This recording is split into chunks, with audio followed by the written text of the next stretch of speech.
welcome to RC Penny. In today's video I'm going to be making my preparations to build the Xt60 Pro. And before I start my build I need to make a few things, and one of those things I'm going to need to make is an Xt60 to an Xt90 converter, because all the batteries I've been using so far have been Xt60s. And what's happening is that with this build, my battery that I bought, which was the 10,000 milliamp hour battery, it comes with an Xt90, and obviously my charger can't connect to that since it comes with an Xt60 as well. So what I'm gonna do is show you guys how to build an Xt60 to an Xt90 connector, and then I'm gonna show you another gadget which is known as the smoke stopper. I found this gadget on an RC group website, where it talks about stopping short circuits from breaking your build before you even get it up in the sky. Because sometimes on a testing stage you might miss out maybe a shortage, and what happens is that you connect your battery to it and you get smoke and it just sets on fire. This happened to me before once, and I know what I'm talking about. So this little gadget over here, although mine's a bit messy, it's going to save you a lot of money and a lot of hassle later on. So that's what I'm going to be teaching you how to make in this video. So to make your Xt60 to Xt90 converter, what you're going to need is an Xt60 female and an Xt90 male. The reason why is the charger has the male Xt60 on it, and my battery comes with the Xt90 female. So obviously you're just gonna need the reverse of that. So you're gonna, if it's a male and a female, you're gonna need the opposite of it. And what you're gonna need also is a heat shrink. So what's gonna happen is, after you do all of this, then you're gonna put your heat shrink on it. This isn't large enough, so I might need to buy myself a better one. You also need a soldering iron. Be careful, because I just touched mine not knowing that I plugged it in, and yeah, it really hurt. So yeah, be careful. And obviously your soldering wire.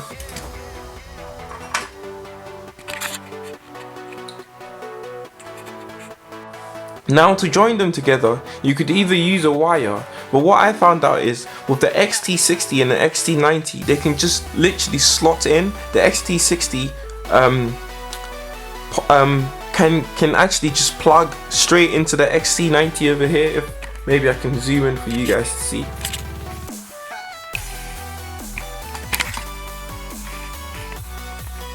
So you can see I've kind of zoomed in, and you can kind of see that they slot right in. Also, one important thing you should try to get is a helping hand, because they make things so much easier. You don't have to fiddle, and it gives you the chance to use both your fingers and both your hands, sorry, to be able to sew the things together. So what I'm going to do is literally just get my soldering iron and try to get solder onto these to join them together.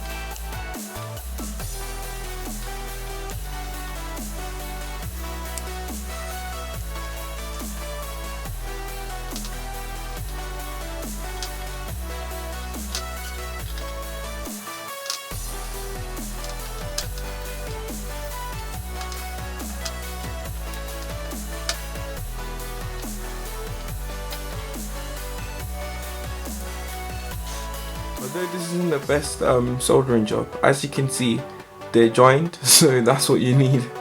And I've checked with my multimeter to see if there's continuity between the positive and the negative, making sure that they're not the wrong way around as well, because if they are, then you could cause a short and maybe blow your battery, or blow a cell in your battery, or just start a fire or something. So make sure that these are not joined in any way, so the negative and positive isn't joined in any way.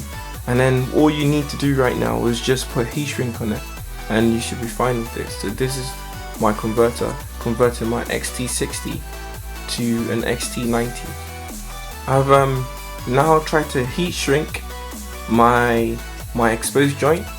The heat shrink that I had wasn't large enough for the Xt90 part, so I just tried to do the best I can. Later on I will get a bigger heat shrink and just get it all over there so that there's no exposed parts of this and nothing touches it and causes a short, maybe when I'm charging or when I'm just yeah.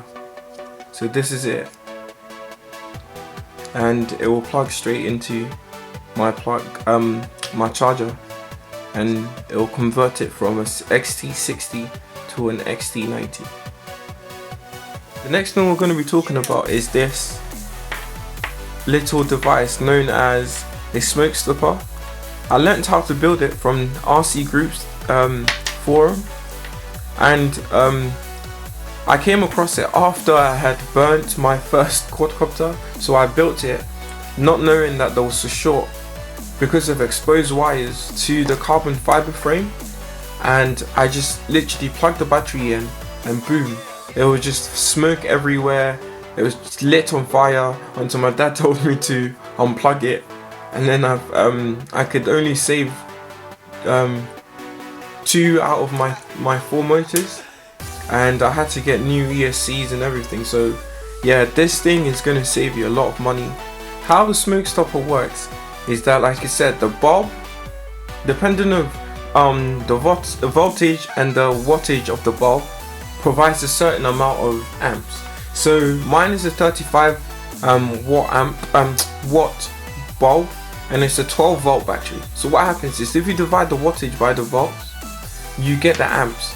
And so my build will be limited to how many amps this can provide, and if the amps get really high, the bulb lights up, and if it gets too high, the bulb will blow up. But then you could expose your build to a few milliseconds of too much power, but at least that will still save some of your components like your ESCs. Maybe your flight controller might blow its voltage limiter, but at least this will save you a lot of money and a lot of pain and a lot of crying. Thanks for watching. Like and subscribe my page. Bye.